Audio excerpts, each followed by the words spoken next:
Emizikli onalar uchun maslahatlar. Ko'pchilik yosh onalarda ko'kraklarda og'riqlar, yoriqlar, tana haroratining ko'tarilishi kabi shikoyatlar bo'ladi. Bunaqa holatlar kuzatilmasligi uchun nimalar qilish kerak? Avvalambor tug'ruqxonada bolani to'g'ri emizish texnikasini pediatr shifokorlardan o'rganish kerak. Ikkinchi o'rinda esa gigiyenaga rioya qilish kerak. Ko'krak bezi atrofini sovunlar, har xil ximikat moddalar bilan yuvish tavsiya etilmaydi, faqat oddiy suv bilan yuviladi. Undan keyin esa maxsus onalar uchun mo'ljallangan ichki kiyimlar taqish kerak bo'ladi.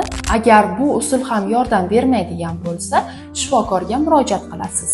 Bunda biz birinchi o'rinda mahalliy dorilar bilan, ya'ni bolajonga ozor bermagan holda davolash taktikasini qilib ko'ramiz. Samaradorligiga qarab keyingi etapga, ya'ni umumiy dorilarga o'tamiz yoki mahalliy davolanish orqali tuzalib davo topib ketasiz. Qancha erta murojaat qilsangiz, sizga ham bolajonga ham shuncha yaxshi bo'ladi.